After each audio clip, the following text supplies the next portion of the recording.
Rock and rolling. Good to go. Did it work? Is that a test run? It works. I can't. We don't have headphones in, bro. I can't hear you. Oh, yeah. Is that what you're thinking? All right, welcome. Sorry, just Louis I think Louis is in his own world this morning. Welcome to the Strongmanway podcast. Welcome to another episode. How are you? yeah, good. Good? Good. No, actually, training's been good. A few people are like, "How's training going?" And I'm like, for once, it's getting momentum, which I feel like post middleweights and then traveling, Yeah. like It's traveling just a for shit ton. comps. Yeah. I felt like mentally I would come in and I'm like, all right, this is going to be a good session. Yeah. And then halfway through, I was like, I could just go home. So it also just like post middleweight series or post like competition things, like just having like a bit of a lack of like acute direction, like clear direction, or No, I had more direction because I hated the middleweights events. yeah. So you're like, I And want I- to and get I fucking hated that strong. I know prep. exactly what I want to do. Yeah. Yeah. And then, yeah, it was just body probably not ready for it. Mm-hmm. Or me probably just going in too hard too soon. You hired a coach and fired a coach. Yes. Yeah.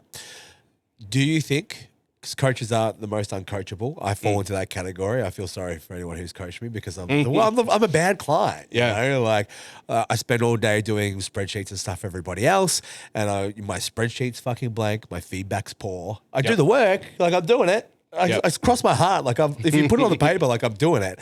I'm just not very good at like the other stuff, like Yep. keep you in the loop, because I know it's like if I didn't do it, I know that I didn't do it.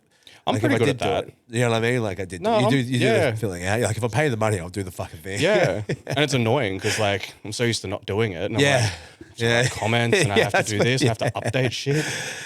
But do you feel like your training has picked up momentum because, and this is the other thing that as coaches, and like not to toot our fucking horns, but like we've been doing the strongman thing for a long time, good coaches, right? Yeah. Do you feel like training's picking momentum up because you're in control of your own training, you know exactly what you want to be achieving, and you've structured your own training to do that, as opposed to putting it into someone else's hands? Do you have more buy-in because you believe what you're doing is getting you to where you want to be? Probably. And also, like, swapping to what someone else does would have allowed me to train less. Yeah. And probably have a few weeks more recovery. Yeah. Because I tend to not program, like, not big off-season stuff or GPP, but I don't strip away, like, heaps of main lifts Yeah. and dial things way, way back. Yeah. Like, I like to, the off-season, on-season, like, the whole year's somewhat similar, Yeah. I guess. So that probably allowed me to then, when I did it my way and ramped things up, Yeah. I felt a lot better for it. Yeah, so you So I felt probably had better for stepping it back for that period Possibly. of time. Yeah. So I won't admit it, but possibly. yeah. And like, I never feel like I'm uncoachable, but there's a Yeah. common denominator. so Yes. maybe I am. Yeah. Um, It's not uncoachable. It's just like set with certain ideas or certain beliefs in terms of like what you should be doing, I guess. Makes Yeah. it hard to buy into someone else's vision sometimes of maybe what you're supposed to be doing. I'm not too sure. Right. Yeah. But I definitely And- think that's part of it. I don't know. I like to think that I'm quite detailed with my own clients. Yeah. If they're like, okay, this next block, I want to pump my squat up and I want to Yeah. get much better at squatting. Yeah. I won't then give them a program and not have them squat for 4 weeks. Yeah. It's like if you've got ideas even if I think that they probably need a break from it and they need to strengthen smaller components, I'll probably give them a couple sets a week to be like, we're still ticking over that. give them a little bit of skill. what they want and a little bit of Yeah. what they need. Right. So I find, when other coaches are just very like, nah, this is the right way, whether it's enjoyable or Yeah. not, it's very hard to like enjoy it Yeah. or see the bigger Program. picture. A program, As well. unless you're buying into the bigger picture or being explained to the bigger picture. Right? Yeah. And generally, if someone gives me a deload every 4 weeks, Yeah, I don't need it. no, Yeah. not in a super like GPP off-season phase. And there'll be that many people that'll be like, nah, you should deload every now and then. No, I I think, literally had this conversation with Caroline this morning in our coaching call. You yeah, know? I think properly planned programming and you don't overshoot and you hit everything and Yeah. you take a bit of, like if it's a bad day, you pull it back. If it's a good day, you push. Deloads should be fairly rare or should just happen automatically. You come in, you kind of Intuitive just have a hard, deloads? you Yeah. just kind of have a hard week and you're like, it's not my week, Yeah. I'll just pull it back. Accessory back. But That's an interesting one. Give me 3 weeks of momentum and then go, just do whatever you want this week. We, It's like, well, I'm going to max out. we were discussing that idea. I've got clients who say they need a deload they'll listen to this. Yep. I've got a client who believes they need a deload every 4th week. Yep. I've got another client who does 4 weeks and then a deload. I wholeheartedly disagree that anyone needs a fucking set deload every 5th week, Yep. especially because most people don't fucking work that hard. Right. Yeah. I also disagree that everybody needs to undulate deadlifts. If you've got a deadlift under 300, you can fucking deadlift every single week. Yeah. Do you know what I mean? But if a client perceptually believes that they feel better for having a deload every 4th or 5th week, then maybe on the 4th week or the 5th week we deload. Do you know what I mean? I know some people that- because they just feel mentally better for it, or that's what they think they need. It's like, I disagree with you, but if you feel better for it, like, I'm not going to not listen to you. Yeah. I'm not in your body. You know what I mean? I think the people that probably do need a deload every 4 weeks refuse to deload ever. Yeah. They're the people that just go hard 24/7. Every session they just kill themselves. They're the people that probably do need a deload every month, but they're not doing it. I've got clients that I have to schedule 4 sessions in a deload week into competition. Do you know what I mean? I have to 'Cause they schedule don't wanna like, stop. because I just want to get in the gym. Yep. Do you know what I mean? Like, they just want to move, and it's like, okay, that's fine, but like, you're going to do fucking recovery work. Yeah. That's it. But I can get you in the gym more. And then some people will be like, no, I just don't want to do anything on that week before comp. And like, that's also okay. Right. Yep. But yeah, interesting. So high in the fight and getting momentum and Yeah. enjoying what you're doing. I think we're so different as well. Like, you're like, my off season and on season don't change that much. Where me, it's like, I mentally just like, I can't You do go it. into an Ironman. You go into an Ironman for 6 months. Yeah, I need a break. I need to come back. You know? Yeah. I see you go, oh, I'm not training for this comp Yeah. anymore. And then you're doing like circuits upstairs with a salt bike and skipping and like all this random stuff. And I'm like, fuck that. Yeah, and That's not gonna help me be a it's strong such man. personality difference, though. It's like, Yeah. but yeah, like, you're right. Like, it's not. It's in one way. Like, you could argue, it's like, it's not going to help you become a better strongman, right? But it may help you become a better athlete in some direction. If it's because I'm not giving up all strength work. I'm just doing different stuff, right? Yeah. But for me, it's like, when it is time to go and be a strongman, if I approached it like you, I'd probably be mentally burnt out going into that prep. I don't have the same personality type that you do, right? Where you can do log, deadlift, fucking stones, whatever else, all year round and tick the box, right? Which is great. Yeah. I think with deads, I do undulate and deadlift heavy every second week. Yeah. More so because I probably overshoot and push for too many reps when I do deadlift heavy. Yeah. But also just mentally, I don't want to come in every Wednesday and go, "Oh, I have to deadlift heavy." Yeah, but you can 'Cause keep that's- deadlifting as a staple the whole year round.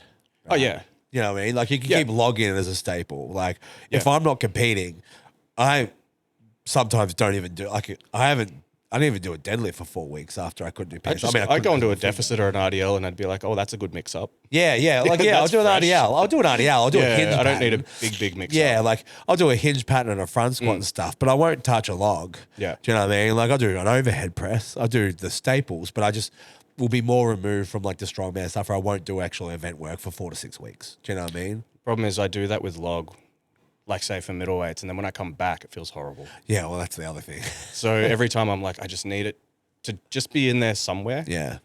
But no, I was still trying to get into doing more like sprints and bits and pieces like that. Yep. Like a few months ago, I was just doing like the 1K run once a week. Oh, yeah. Yeah. And you just try and do it as Impressed. fast. Yeah, because I saw, I'm pretty sure Shane gave them, like MST gave them to a few of the big boys. Yeah. Because they were like, they can't obviously run very far or hard, but it's No. just 1K as Yeah. quick as they can. And I saw, I think Matt Ragg did it in under like 5 minutes. And I was like, That's pretty good. can I run 1K in under 5 minutes? So I was like, tried it because I'm like, well, if Matt Ragg can do it, I was hope your I time? can do it. Like 4 minutes 30. And Oh, yeah, that's not bad. after that, I think I only got it down to like 4 minutes 20. Yeah. But then it became a thing of like, it's only 4 minutes. Yeah, I could It's go do a disgustingly 4, horrible. Like Yeah. you do 500 and you're pretty well done, and then Yeah. you just turn around and go, all right, go. But I can give 4 minutes of my time a couple times Yep. a week or something like that to like. And put effort in. then a couple of the other people were just like, oh, you know, some other good like metrics is, you know, like the 4K or doing this. And I'm like, no. No. I want 4 minutes of work and that's it. I don't want to run 4Ks once a week. I hate running. Yeah. Whereas like 1K Yeah. and just going out and going, I'm going to go as hard as I can. Yeah. Feels relatable to our sport. Yep. Or sprints. I could do like 5-6 rounds of like 50 sprints. meter sprints. Yeah, I like the 50-meter sprints thing. That's generally what I would. Sprints don't Program. particularly like most of us. Yeah, you gotta just. You got to ease into it. You gotta gradually build up to like pushing it at 100%. Do you know what I mean? Or 90, even 90% From experience. 95. Yeah, from very acute. Your experience. I'm kind of lucky in that sense. I don't know if it's just like. It also depends on like hip my legs- extension. Like it depends on a lot of factors. You know what I mean? I think my femurs are just too short. So like my hamstrings don't really get like lengthened to the point of snapping. Yeah, I actually do think about that. yeah. In terms of like bone length, muscle length, and like who's more susceptible to like tears where Tears like and stuff like that. Yeah, like my torso is much longer. Like I've Yeah. got a big gap between like hips and rib cage. Yeah. And like my lower back's cooked. yeah. That And makes that's the thing sense. that pops. Yeah, whereas for sure. you've got no room between the two. Yeah, shorter And your back is pretty well bulletproof most of the time. most of the time. Fingers not so Considering what much. you've put it through, Yeah, if I tried to do abuse. do half of that, I'd be in a wheelchair. Yeah, I do abuse the posterior chain work a bit. Love it. Yeah, I mean, like, mine's pretty short and sweet, my synopsis. My finger's slowly getting better, but it's not real better. It's not Short and great. sweet. Yeah, I'm almost Yeah. able to grip stuff. I started deadlifting and stuff again a little bit. It was like beltless touch and goes, but I still have to wear straps and I still won't hit the ground hard. It's just slow. Fingers are finger's slow. just annoying. It's just slow. It's really annoying. I can't grip anything too well yet, but it's just starting to get better. I still wear straps for fucking like pull downs. Do you know what I mean? Like that's where it's at. So Little Versa grips or something. yeah, I've been using Versa grips Yeah. as well. Yeah, anything to get by. Competitions. We had PSL. Yep. I had a few clients in PSL. I was supposed to do it, but unfortunately, obviously, I was like, when I pulled out, I was like, I would be fine in 4 weeks. Yep. Do you know what I mean? But How do you feel seeing the results and seeing like what everyone did? I don't want to be that guy. No, like not if you're 100%. Well, we could do both. Yeah. We could do if you're 100%. But I would have struggled. with you having 4 weeks off and going, I'm just going to YOLO it. I'll see how I go on. I think I the day. sort of struggled. Yeah. My finger's still not better. I mean, like realistically, I thought I would be better in the 4 weeks. Yep. And I'm not. I couldn't. grip So it's the right farmers. call. Oh, it was definitely the right call. I couldn't pick up those fucking farmer's handles. Yeah. Like I can't grip anything. I wouldn't be able to clean an axle yet. Yep. Like it's literally not good enough to like pick up the log was 136. Like So you would have had the squat. squat would have been able to deadlift And- the straps. The deadlift looked disgusting. What else was there? The Sandbags. sandbags would have been gross. That's how I did my finger. Only some of them got to do sandbags anyway. Yeah. Well, the sandbags are shoulder everyone got to do, but the gauntlet, Yeah. I think, is what you're talking about. Healthy, probably would have done all right. Podium would have been fucking hard. Yeah, I feel like that comp was more stacked than Than OSG. OSG. Yeah. Fucking definitely. That is the best one. Basically the same amount of competitors. Yeah. But Yeah. way higher caliber. Yeah, way higher caliber than OSG. Everyone was a fucking killer. Yeah, tough to get on podium Yeah. for sure. Tough to get in top 10. Feel like definitely capable. Do you know what I mean? But hard to say because it's a whole bunch of different stuff. You know what I mean? Like the variables are very, very large at a competition like that. Fucking fun. It looks so much fun. I was pretty. Comp on the beach. It's I had still quite on, a it's lot of- still on my list. Yeah, I had quite a bit of FOMO to be fair. Yeah. Around the competition, like the lead up and stuff. But So that to a few people. I'm like, I want to run a comp on the beach. yeah, it's fun. And everyone's like, no, the sand, this and that. I'm like, no, it's good. Trust me, it's good. It's really good. It is fucked. Like the stones, obviously, like they get sandy and stuff. Like there's a lot of variables, but like if you're not a princess, Or it just rains. yeah, or it rains, you know what I mean? If you're not a princess, like giddy up, like it's strongman, you know? I feel like our sport's become a bunch of fucking powerlifting princesses doing strongman, you know? We're very used to arenas and Oh, indoor venues. bro, it's like, let's just remember what the fucking sport is at its roots. Actually, gym comps, Yeah. like just having the comp in the gym was never a thing because none of the strongman gyms were actually like big enough to have it inside. No, so it was always, parks, it was always car outside, park. bit of rain, whatever. You know, or New South Wales, was it Everyone had different logs because everyone had the equipment made by some guy around the corner who's manufacturing stuff. Like there was no. Remember New South Wales was at the car park of the pub? Yeah. And it's like slanted. Yeah. So everyone's doing like overheads all on their left leg. Strong man. Yeah.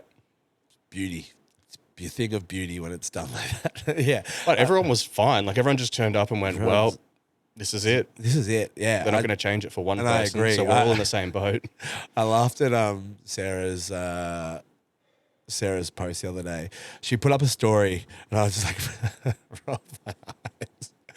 Because I was like, she posted a story saying, God, I love strongman gyms. And it was like the rat shit corner of everything, like jammed in the corner. And I was like, all our strongmen and strongwomen would go to a gym like that and be like, God, I love strongman gyms. And they'd come here and complain that something's fucking not in place or that like something was broken. And then everything's broken. The turf's fucking like taped together. Like, how sick are strongman gyms? And they'll come back home and be like,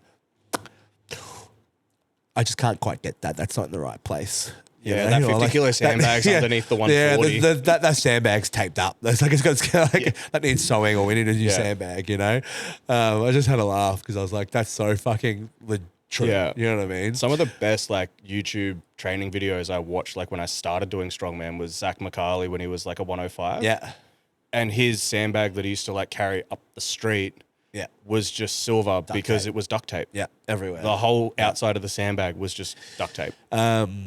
Like Martin Sidgwicky outside the 105 when he run the Irish Power Show, which was like the world's back then or whatever.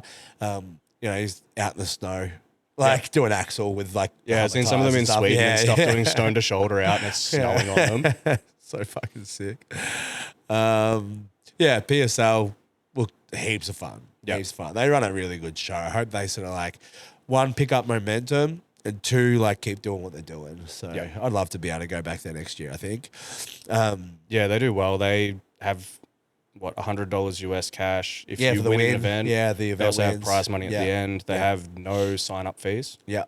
So no 400, 450 Australian OSG Rego sign up. Yeah.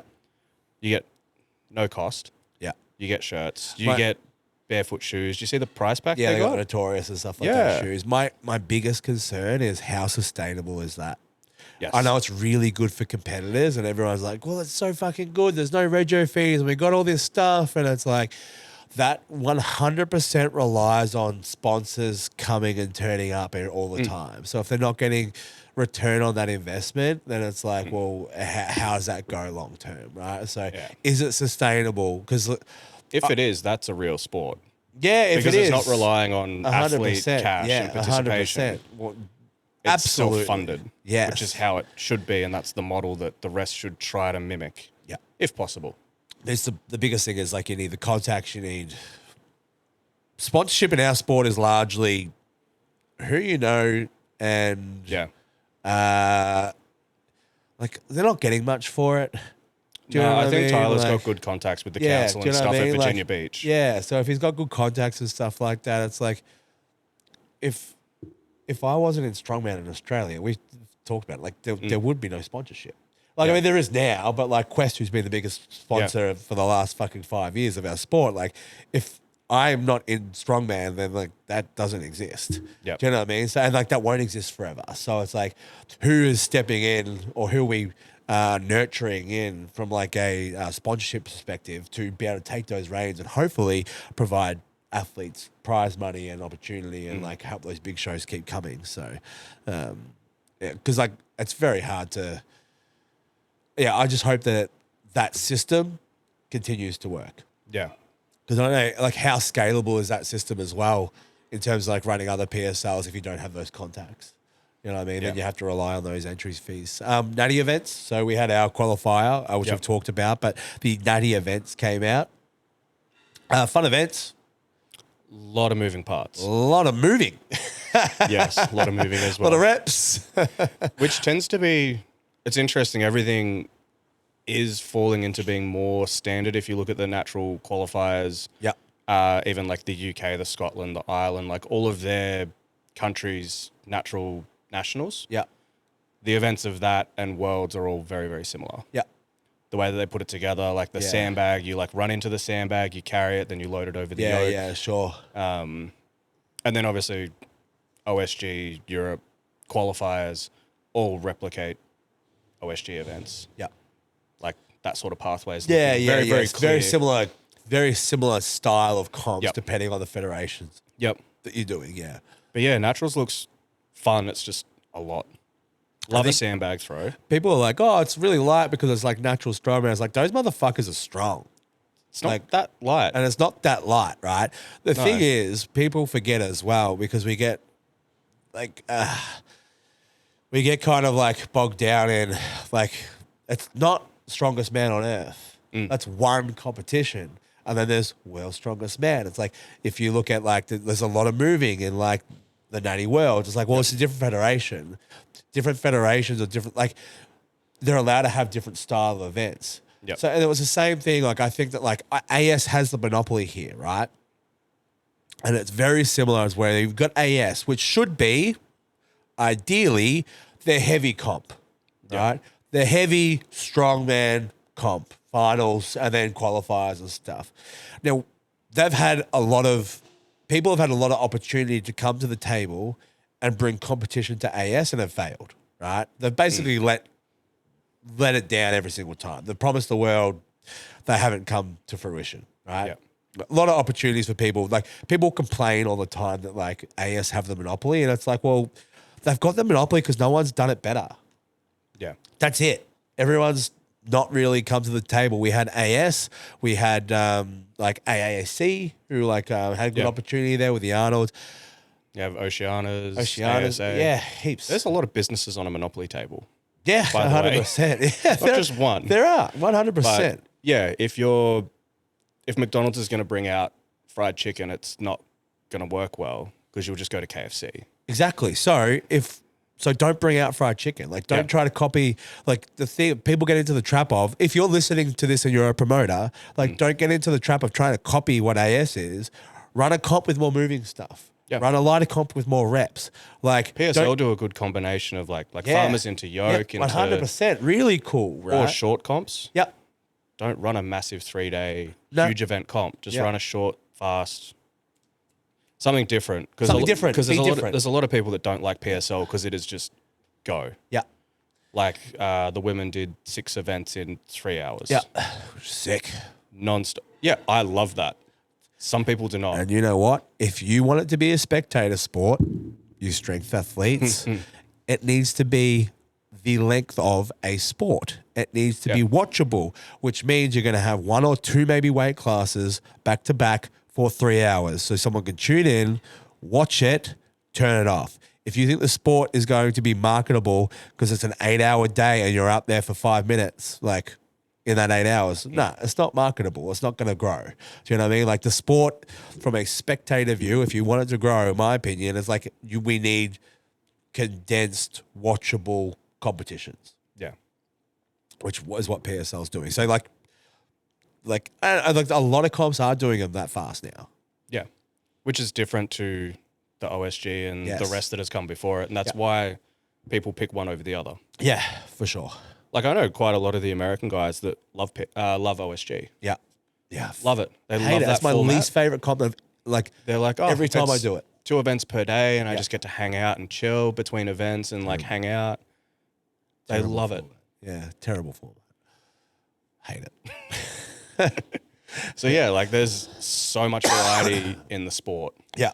for different types of athletes and for different people to watch stuff. So here it's like, if you want to do it, if you want to come to the party and like maybe offer something, it's like, do something different, like make it different. So, which is why I think we saw so many people sign up for our nanny qualifiers, because it's very achievable. It's It also was a very different comp. Very different comp, Yeah, right? and it was a very fast comp. If you're like and it's okay to be like B grade. Do you know what I mean? Like, if you're like, well, AS is kind of like this level here. It's like heavy. It's like Australia's strongest man. It's okay to run like, it's okay to be this. Don't make it as heavy. Don't make your finals as heavy. Make it lighter. Yeah. Keep it like moving. It's not B grade. It's just different, right? It just suits a different athlete. Yeah, Worlds is probably the lightest of the big Yeah. four Yeah, 100%. across the board. It's okay to like stay in your lane. Yeah. You know what I mean? And then you'll be fine, I think. And like you'll give athletes opportunity to do something different, do something Yeah. unique, have unique events. Do you know what I mean? Have like, ISF stuff is a great example. Do you know what I Yeah. mean? Like that's all fun, you know? I still want to do that. They're doing one last comp Yeah. in I know you said October, this, yeah. like the Stones of Strength, and I really want to go up to it. Yeah, it would be fun. Anyway, none of the events look fun. That was a long week. Yeah, they do. They look fun. I reckon they're great. We're going to get into some coaching stuff today. We've sort of written down some stuff because there's obviously not a heap of like competition stuff to chat about. So we just thought we'd get on here and, some of this stuff we might have talked about before, like in previous podcasts. Maybe you're a new listener. Maybe we'll touch on it slightly differently. The first thing is, which a lot of us are finding ourselves in. And I feel like we have covered this quite a lot, but off-season work in terms of filling the holes. So like determining what the bottleneck in your, like people forget the goal is to win competitions, right? To gain more points. So it's really easy from our perspective as a coach, if you agree. Where are you losing points? That's where you need to put the most work. Where are you getting all the points? Like, I like deadlifting, so I keep deadlifting there. Do you know what I mean? But, like, where do I get all the points in a deadlift? Where do I lose all the points on this? Well, then maybe I should be doing less fucking deadlifting and focusing more on my overhead press or my grip work. Yeah. You know? So, off-season work, so just, like, filling the holes. Yeah, I guess realizing that it's not redlining. It's not all go. Also, it's just not going to feel as good. Okay, Purely, So purely just because it's off season as well. yeah, so skipping sort of forward to like that peak numbers versus off season numbers sort of point. Yeah. When you're talking about redlining in off season or not feeling as good, what do you mean? So in comp where you've got to do something in 5 weeks, you're motivated, you've got that end goal. You turn up and you just do it anyway. You get up and you're like, fuck, I have to go deadlift this. Yeah. But I really don't think I can. Yeah. But something drags you in to do it. And then you can do it. And you're more on top of everything else to be like, oh, I better eat that meal. I better sleep. Like everything's just fine tuned because you don't want to screw it up. Yeah. And then when you've got an off season, it's like, well, you can just have the day off. Or you can just pull it back by like 30 kilos. Yeah. Or you can just change it and not do it. Like nothing really matters. So there's not much accountability for that. Yeah, like far there's less. still accountability, but like you're not going to go up on stage essentially and then make a fool of yourself. Yeah, there's no there's no hard deadline. No. It's a really interesting point because I had a client who will listen to this. Just understand that when we have data, we coach upward of 100 people, right, on weekly. We're here solving problems for all of you, right? Like we're chatting, but like, how do we get those data? How do we know what everyone's thinking? Well, it's like we have 100 people to draw off, right? Yeah. Which is amazing because not many people have that volume of competitors to go like, what are the problems everyone's facing? What are the thought patterns that everyone's having? And what are the solutions to those, right? So I have a client who was talking about Queensland's, right? Yep. Background, Queensland is yoke, deadlift, frame carry, sandbags. Like it's log press. So it's very traditional, plus a few others, right? Stones. It's very traditional strongman. It's a great event. There's Trump events. That's coming up, but they want to do the final series next year as well, Yep. which is a long way away because now it's only one, which will be May, right, in Sydney. Should we just focus on off-season work now and build towards the finals and just kind of like wing Queensland's to get the spot because there's not too many competitors there as of yet? Or should we focus on Queensland's and then start that, right? And I said, well, I can tell you right now from experience, and I find this a lot, there's a handful of clients that I've given off-season or long off-season training blocks to or plans. Scheduled out the next 6 months, right? Of kind of like phases and how we would build this and like this leads into this and this will lead into this. And do you know how well it goes? Not very. Yeah, there's not many people that can like stick to it week after week and still see the end goal. It's very The light hard at the to end of see the the end tunnel's goal. very We're very far away. small, right? Yeah. So it's very hard to stay accountable. It's very hard to just push. It's very hard to like just keep doing the thing. If you're in this sport particularly, right? Yep. Like, because in this sport, it's like we like variety, we like change, we like it's kind of built in. It's why people find themselves as strongman. It's interesting. It's got greater modality, right? With what we're doing. So I've written probably a handful, probably more than a handful, like long off-season preps for some very good athletes too, and I just find they go terribly. Yeah. If it's too long, if it's too broad, if the focus is too far away, I just find that like it goes moderately okay, or we see significant drop off in like session successes, or like things getting in the way more, et cetera, et cetera. Versus if you set a competition target, and it's not the competition goal, but we say, well, in an event like that, where it's key events, we go, okay, cool. Well, like we're going to aim for this, and this metric during the program, but you have an end date of 12 weeks, right? Yeah. So it gives you like a bit of a target as well. I think that's not a bad way to do it, because I think that off seasons can get a little bit washy for people. I think off seasons are things that people should be doing.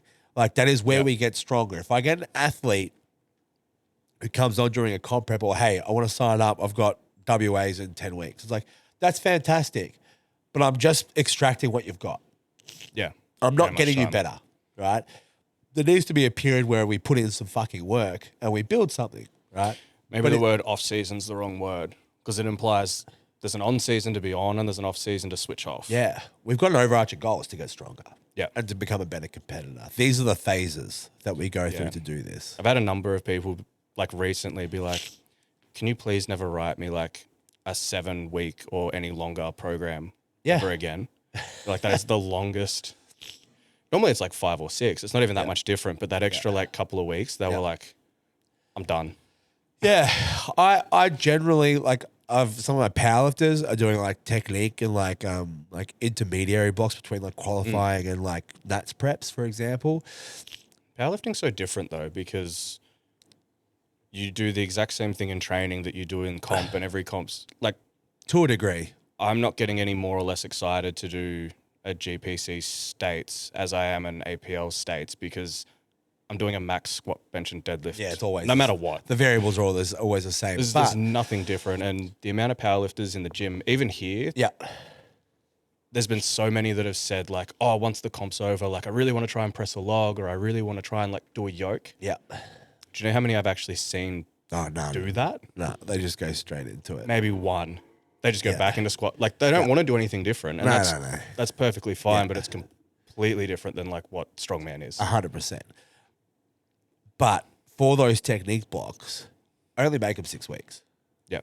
I can't make someone do tempo deadlifts, like pause squat for longer than 6 weeks, because it's boring. Like by the end, it's not enjoyable, right? Which means adherence will drop off. It's sort of the same thing with like strongman. It's like, how long is an off season? Or maybe like that off season block is maximum 12 weeks or 2 6-week blocks. It's like a more varied GPP block, so a broader base, and then we sort of narrow that in a little bit to like a specific kind of like volume phase for 6 or 8 weeks, but then it's sort of back to it. Because if it's too long, if we go, oh, well, we've got 9 to 12 months before your next competition to do some work in, see you later. Do you know what I mean? Like, they go fucking walkabout for half that time, Yeah. And then they switch it on. Then it's like 10 weeks out, it's like, all right, let's go. You're like, bro, yes, cool. But like, we could have been a much better position, if if the plan went to plan. Off seasons are an interesting one in our sport. Yeah. And then you've got the beginner side of things that like probably don't need an off season. Nah. But then at the same, don't really have an on season either. Like that's probably more just steady. Like trying to compete. Yeah, you just train, you train the implements, you see a comp. Like, I've had quite a few that are just like, should I do this comp? And it's like 4 weeks away, and it's like, we can do the weights. Yeah. Do it for fun? Yeah. I'm like, yeah, okay, why not? And it's like, yeah, you can do that. You don't have to train specifically for every competition as like a novice or intermediate either. You can have overarching goals and jump into competitions as you sort of see fit. It's Strongman Saturday. And that's also for advanced lifters. If you're strong enough and you've got to do like a qualifier, it's like we can have an overarching goal to get better and you can jump into a competition. Yeah, like a lot of people do that's it what strongman because is. they like competing. Yeah, 100%. And it can just fine tune skills. You can have a good day out and stuff and it sort of scratches the itch.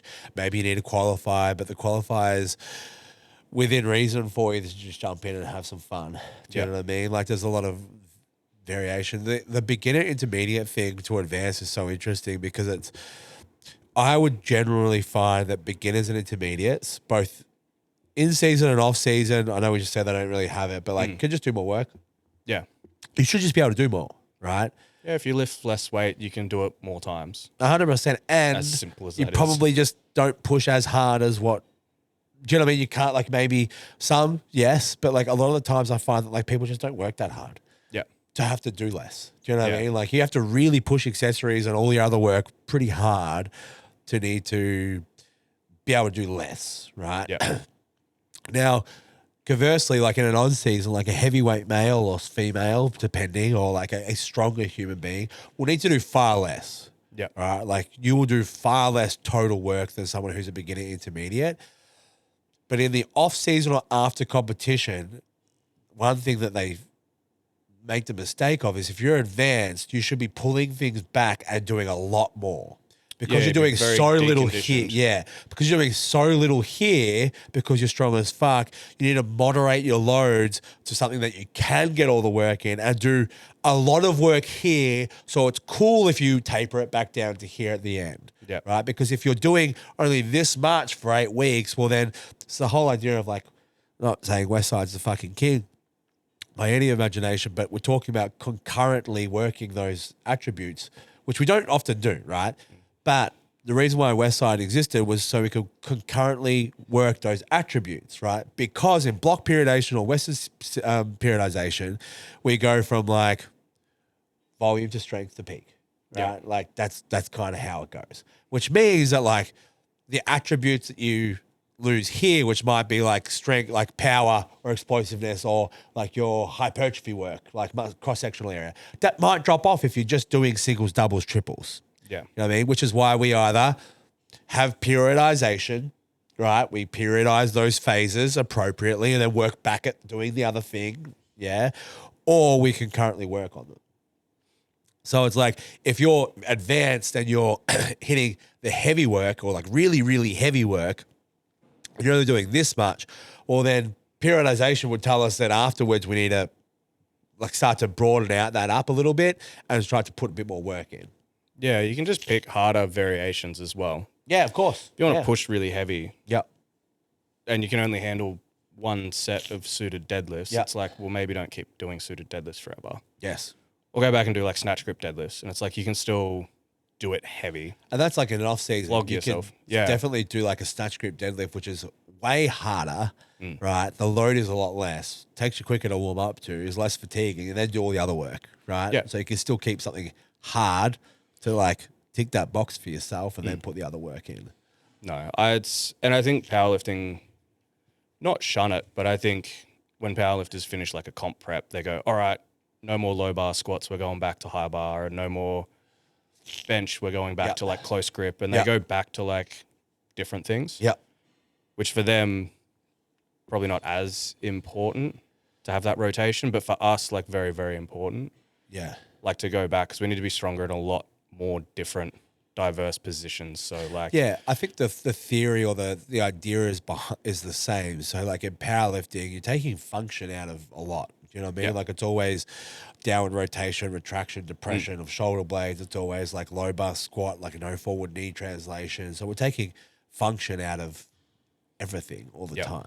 So it's like, okay, in those off seasons, it's like, okay, cool. Like put in a high bar squat or something that gives you more like forward knee translation, like do some more overhead press or some variations going to get your scaps actually moving. You know what I mean? So similar deal, right? Or putting range back in where we're trying to decrease range all the time. So I think similar idea with strongman, right? It's like once those off season come, it's like, still important, but we've got so many more attributes to have to work on that it's like we need to broaden that out a little bit to maybe work on all that stuff because we're neglecting so much more when we come in as well. yeah, we can broaden it so much further. Like you see some of the old school guys that just do like Zercher deadlifts and Zercher squats and like absolutely like not useful lifts conventionally for anything, but they're just so absurdly strong in just the worst positions possible. That if they came in and did strongman, they'd be fine. Yeah. They would have 100%. such a good base to go off. What's his name? Do you follow? It's Eric Bugenhagen. Yep. He's like a WWE wrestler. No, I do not. But yeah, He's just such a funny guy. Like he's great, but he is just huge.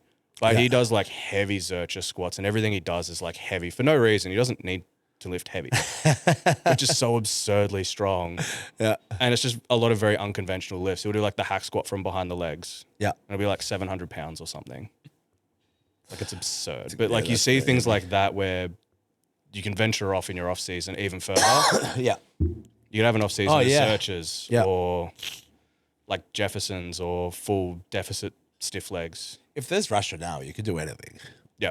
You could probably create a rationale for anything. Yeah, everything works Everything works. until it doesn't. Yeah. Do you follow deadliest lift as well? He'll stand on top of, he'll do a Jefferson deadlift, but like stand on a bench from the floor. Oh, no, Like put his head through the roof. I did see Yeah, this. I have seen him. Yeah, I have seen that. It's where it's just like get in the worst position Yeah, possible yeah.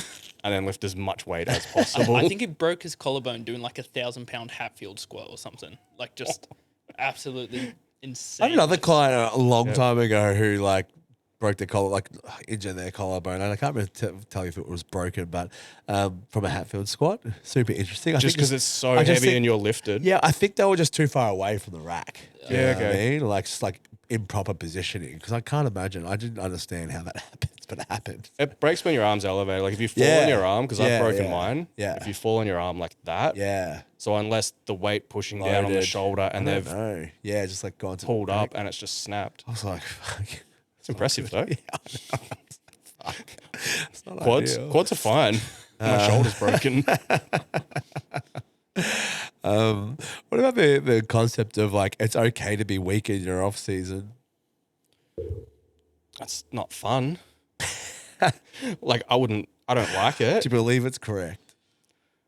I mean, you'd have to define weak.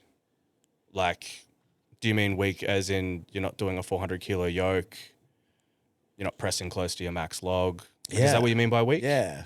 Because I mean, but sometimes, that's weak by, that's not weak. That's just like not testing, right? yeah. That's just not like being up there in the terms of like the load or intensity not being there. But like, I don't think it's like you're weak, but I think we need to moderate our expectations around training numbers in those off seasons. Yeah, the only times I feel weak in the gym is when I feel like I haven't got a base or I feel like deconditioned or Yeah.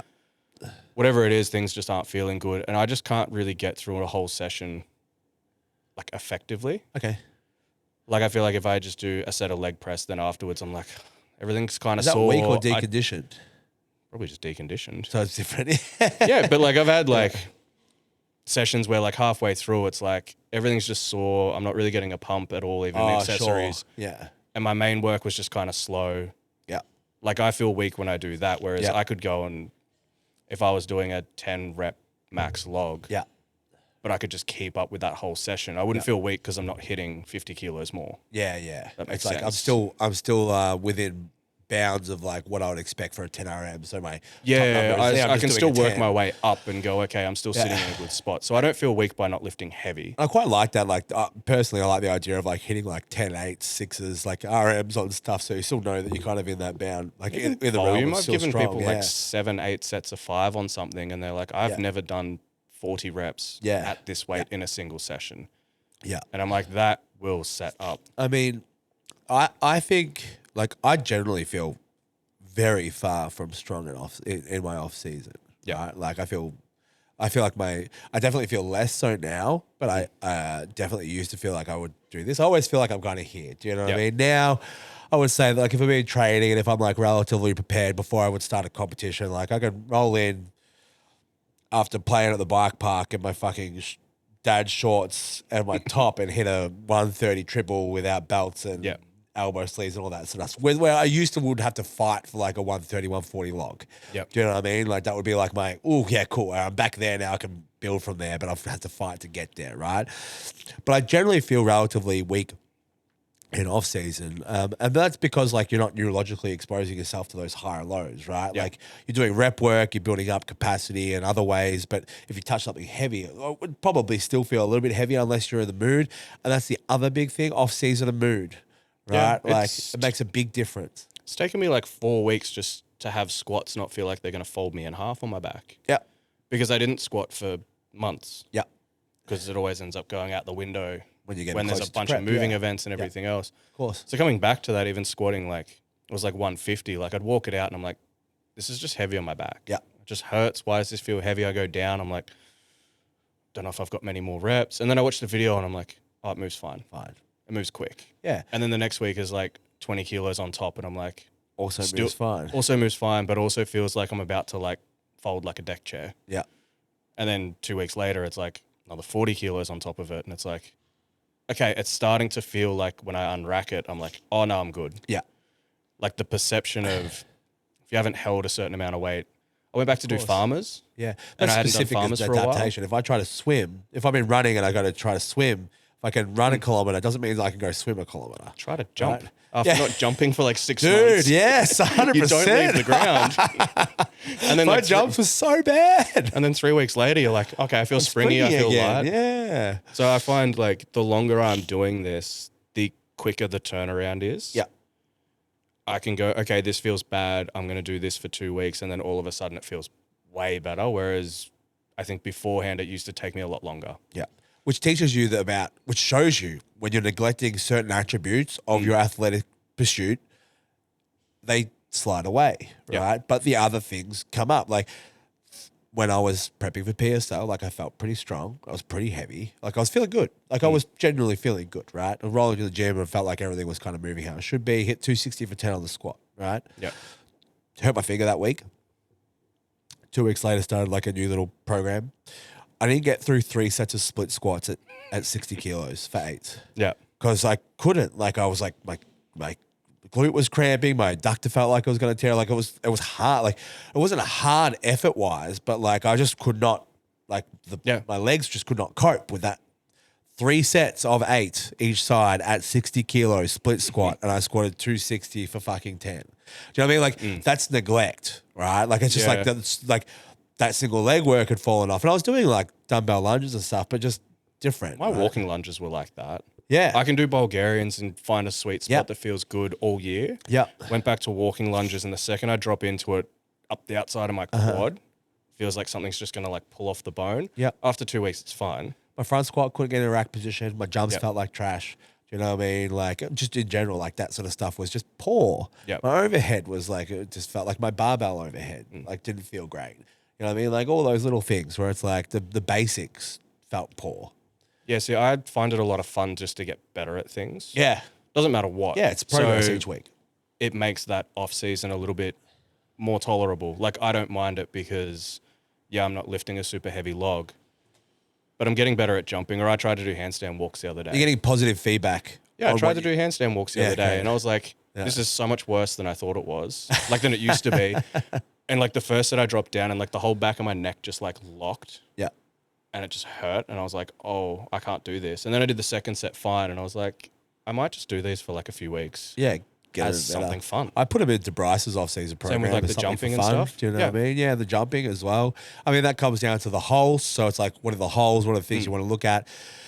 But making off-season, so there's like, you might not feel as strong, which is okay. And because you're away from competition, the mental side of stuff pulls back. So it's very hard to have the same arousal as you do 8 weeks out of a competition to hit those heavy loads. So take 10% off your top numbers and write your numbers in based on that, right? So like every day top ends versus your actual top end, right? Like expect your top end not to be 100%, but work to the volume on the back down and work to the volume numbers that are kind of appropriate based off that sort of like training back, so where you are now.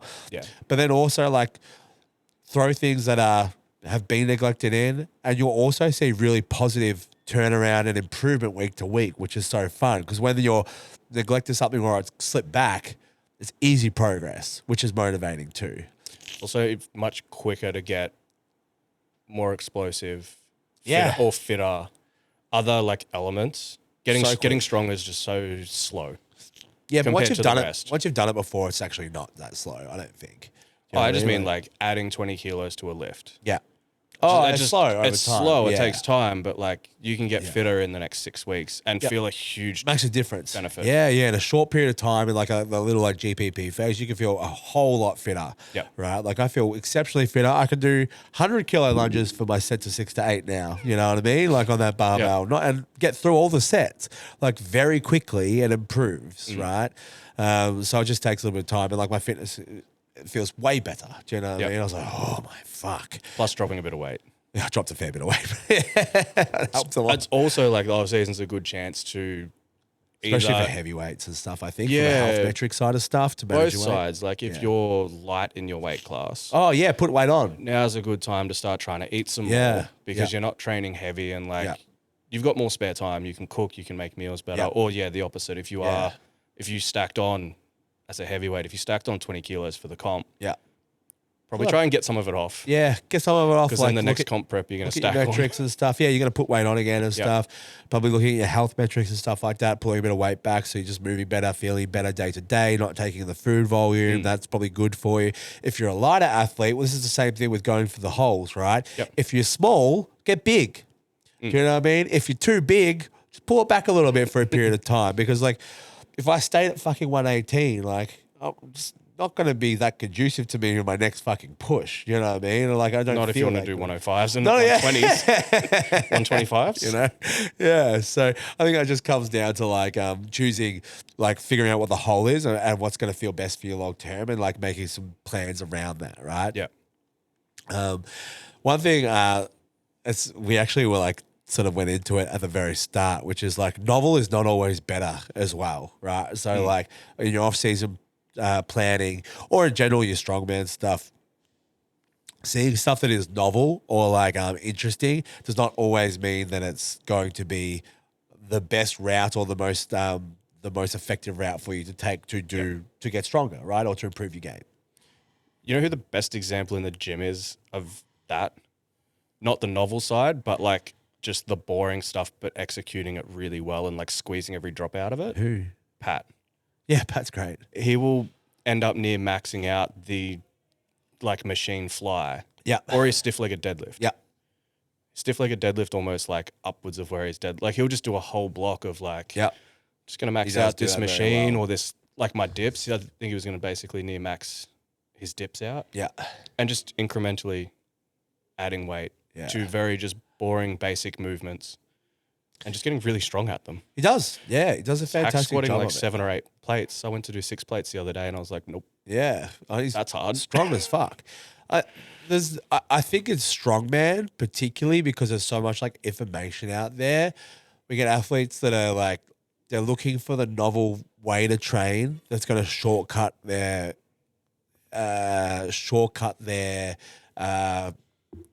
improvement, right? Well, it's the fitness industry, right? Yeah, it's do everything. this Everyone's looking 8-week for a cut. shorter route. Yeah, Do you know what I 8-week mean? Like cut, use this exercise. this guy's got these. He's doing some really cool fucking exercises. Do you know what I mean? Yep. Or like this looks super interesting. This will be like, and it'll maybe fun to train. Like maybe interesting or enjoyable to train.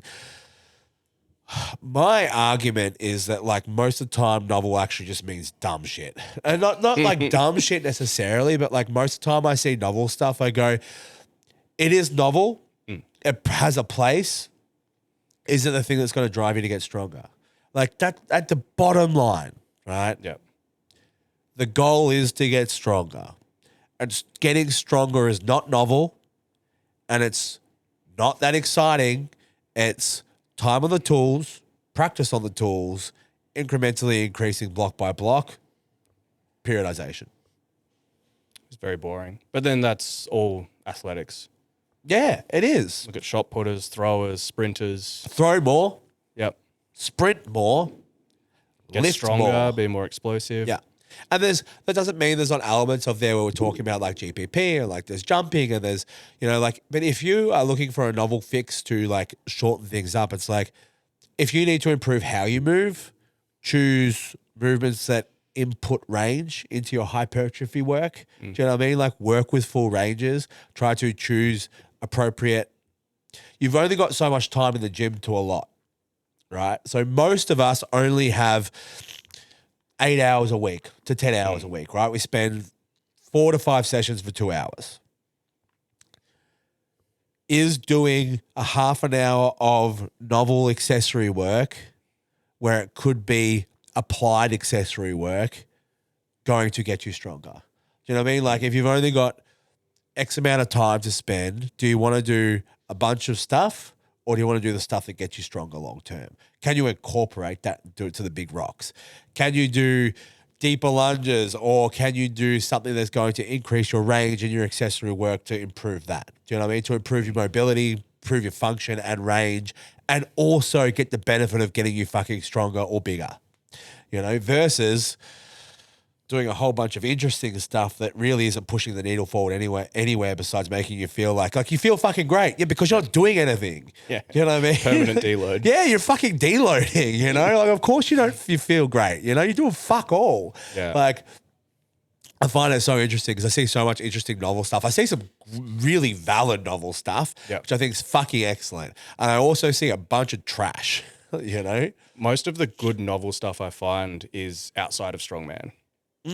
Yeah, athletics, like strength and conditioning, like that sort of stuff. Yeah. Yeah, and just some other people that like not necessarily train like I can't remember his Instagram. It was Alex or something. Alec Bleemus. Yeah. Does very good like range of strength hypertrophy work. Yeah, it's not being optimal in the sense of like being lazy and trying to find like the perfect way to hit a muscle, but it's like full intent, hard, all out, but really very obscure like accessory work. Yeah, but like which could be seen as novel. 2 sets, for example, he really likes like a straight leg Copenhagen hip raise. Yep. Right?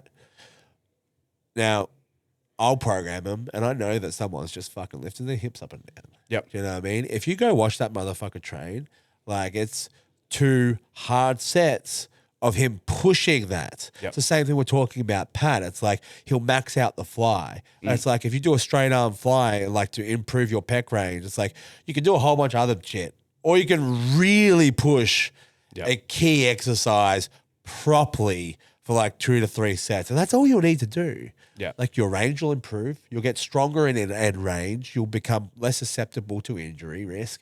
Like there's a whole bunch of stuff that happens when you choose the right accessory work or like maybe a slightly novel accessory movement, but fucking do it with intent.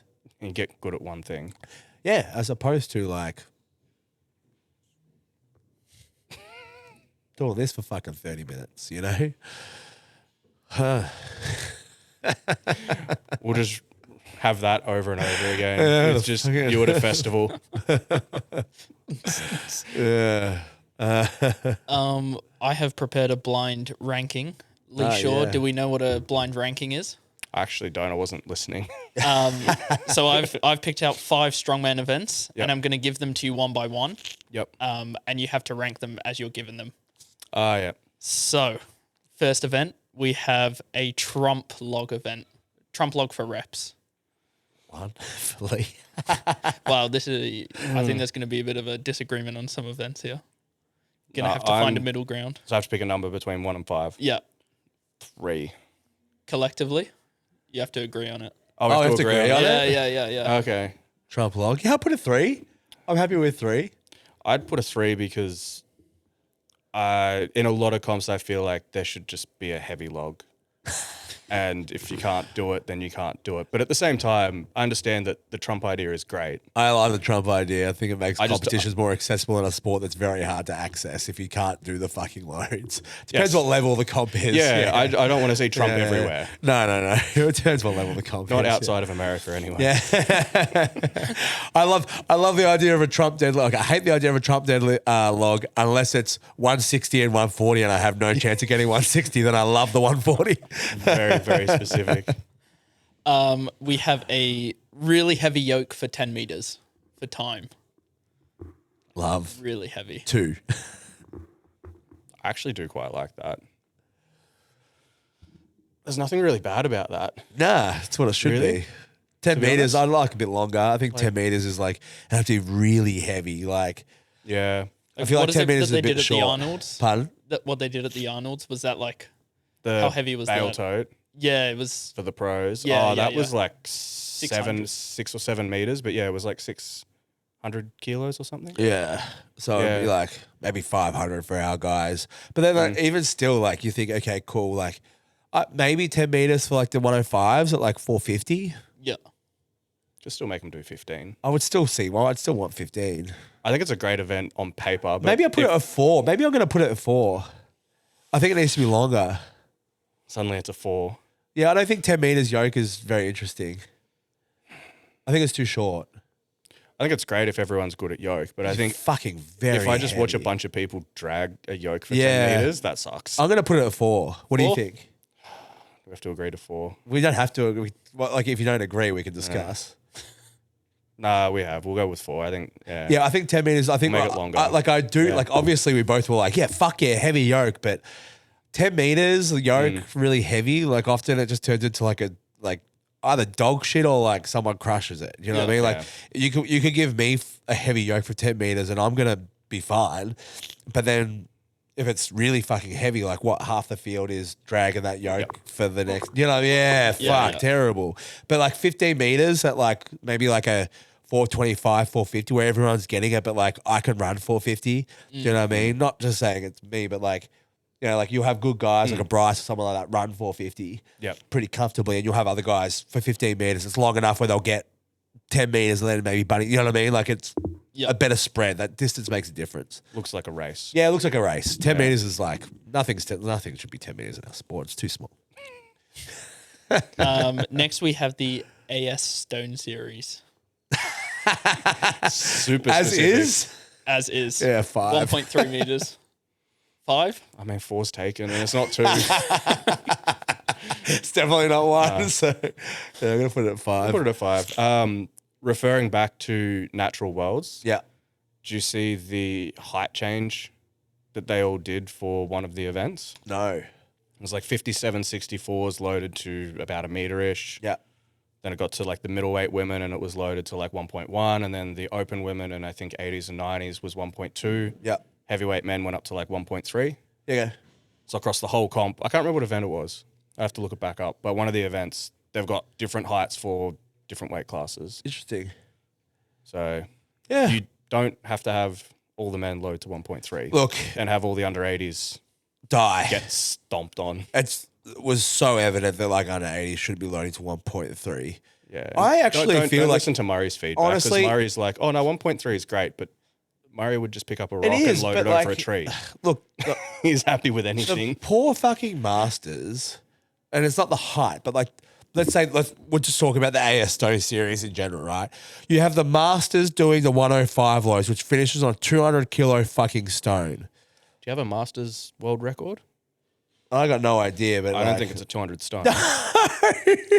Like fresh, I don't think it would be. like it's just Oh, fucking. Mark Honestly, Felix? I actually think the masters doing the 105 weights in Australia is dumb. Do you know? It almost needs to go to 90s and 80s. Yeah. Realistically, like overs should be doing the 90s loads. Like we don't have the masters caliber. We don't have enough of them, and they're fucking like the 105s loads of the 90s loads. They're heavy now. Do you know what I mean? Like we've got really good 105s and heavies. To expect our heavyweight top end masters until like maybe give them another 5 years. Yeah, our OSG, the 40s do the 105 weights. Yes. Yeah. And then the 50s do the 50 90s to the or something 90s like weights. that. Yeah. But the 40s have like Zadrunas and Jerry Pritchard and like their masters are they're world's strongest men, you know, doing the loads of like the world's strongest 105s, but like, yeah, it's different. You know what I mean? Like it is different. take the top heavyweights in the sport at 40-ish Yeah. years old and they should be able to run with the 105s. Yeah, fucking oath. That kinda makes sense. 100%. But like in our country, no. What, you're going to get like an open heavyweight, like who's going to do the same loads as me and put us next to each other? Did anyone finish the 105 stone run this year? No. No. And then they gave it to And the Masters didn't get through 3 stones. Yeah. Yeah, there was only 2 that got the 180, I think. Yeah. I just missed it. Peanut got it. He Yeah. won the event. I feel like someone else got the 182, and I don't know who. So you got like the Masters not getting any fucking stones. Like it was just a fucking not an event, but like the whole Masters stuff. There was 5 stones loaded up, and like it was just pointless. It was who could get the first 2 the quickest. Yeah, basically, right? So it was like 2 stones, which is not giving people a moment at the end of the competition. It doesn't make it a competition. You got the 80s getting like fucking railed by 80 kilo stones and getting them dropped on 80 them. kilo stones. Like the only exciting one was like the females was quite exciting, and the men, the open weight men, were quite exciting. Do you know what I mean? Like because they're tipping them and like they're getting them, you know, which is fantastic. Like you get that moment and you do get someone, and I understand. There's still only 2 open women. Who finished it? One open man. man. Yeah, but when you do have 1 or 2 people get it, it's a big deal when you get it. The crowd goes fucking nuts. That is sick. If you're going to give a 200 kilo stone to 105 men, make it 1.2. Maybe even for the 90s. Do you know what I mean? Maybe make it 1.1 and then 1 meter. But if you're going to give them a heavy stone run, do you know what I mean? Like if we did a graded stone run, it might be like 1.4, 1.3, 1.2, 1.1, 1.1. Then make it 180, 200. You'll get people lifted to 1 meter or 1.1. Do you know what I mean? But if you're going to make it 1.3 at the end of a run to 200, that's the record in Australia is 205. Yeah, it's 5 kilos off the record at the end of a run to higher. It's also the 10 kilo jumps was not common. No, it's too much of a spread. It's too close of a spread. Yeah. We used to have runs where it was like 120, 140, 160, 180. Do you know what I mean? Like, Well, that's all Giants live. yeah, like you'd have good, really you'd have a common. good spread run because like it's not like, as far as I'm concerned, doing 160 to 180 or like 150 to 180 is essentially 5 reps at 180. Do you know what I mean? Like it really feels the same. Like it's not like the early stones are easier, but you're very fatigued coming into a 180 stone, which is why you're seeing people have trouble with the 180. Where you used to get through my Arnold's run to 180 that year that I won it was like 27 seconds. You know what I mean? It was fucking fast, but it wasn't as heavy. Like the whole run it might have started at 120. You know what I mean? 130, 150, 160, or 170, 180. Do you know what I mean? Like it was a very different run. I feel like 190 would be an appropriate 105 load. Yeah, I mean, still only 2 are getting 180. So like, But I was going to say, but even like just having it to 180 is fine. Yeah. Do you know what I mean? Like having it to 170 for the 90s is fine. Make it quick, speed, efficiency. Have 5 people finish instead of 2. You know, have 5 people celebrate at the end and give the crowd a show instead of 2. it would be interesting, like 100, 120, 140, 160, 180. Even for the 105s, because you would just watch everyone at the start just go boom, boom, boom, boom. Yeah. And then it would slow down. Yeah, 100%. And like way more interesting. And also like I think it would be give the crowd something as well. Yeah. That's the other thing we have to consider as well. I hope the next 2 events are really good. Yeah. Now that I think You've got the 1 and 2 spots. because there's only got 1 and 2 left. Just realized that. I'm like, oh, I hope they're good. Duck walk is going to be one of them, I betcha. One of them is a deadlift ladder. I like a deadlift ladder. There's 1 or 2. Yeah. Oh, it's risky. It's not number 1 for me, but like, No, I still like just a straight deadlift for reps. yeah, a deadlift for reps is goat. I agree. I like the deadlift ladder, and I think I liked it more before it was really overdone. Overdone everywhere. We got So I think I'm fucking- probably just biased because I just see it New a lot South now. Wales is doing a deadlift ladder. Then also Western Sydney is doing a deadlift ladder. And then you've got fucking WA doing a deadlift ladder. Like OSG's everywhere. had OSG's got a 3 deadlift ladder years in a every row. fucking, yeah, everyone's doing a fucking deadlift ladder. It's efficient. It's annoying to train for, but it's efficient. I give it 2. Yeah, I'm happy with 1 or 2. It's actually it sits I really actually good do above like. the I other really 3. do like it. I like a deadlift ladder. It's just like they're just being flogged at the moment. So the current ranking is 1 is blank, 2 deadlift ladder, 3 trump log, 4 heavy yoke, and the 5 is the AS Stone Series. Fuck us here. And in number 1, Because if I knew all 5 from the start, that's probably where they would sit. Yeah. Besides probably whatever the fuck this is. in number 1 we have the dead hang. Very much a stitch up. Well played. Number Yeah. 1, dead hang. There we go. The Strongman Way, the Strongman Say podcast love the dead hang. Guys, bring it back. There's our ranking. Yep. Yeah. Number 1, dead hang. The next time that's an event, I'll bring a rope. A real dead hang. I'll rank at number 1 if there's a rope that I can hang from. That is the Strongman Say podcast for another month. Sorry, whatever. Have a good one, and we'll see you next time.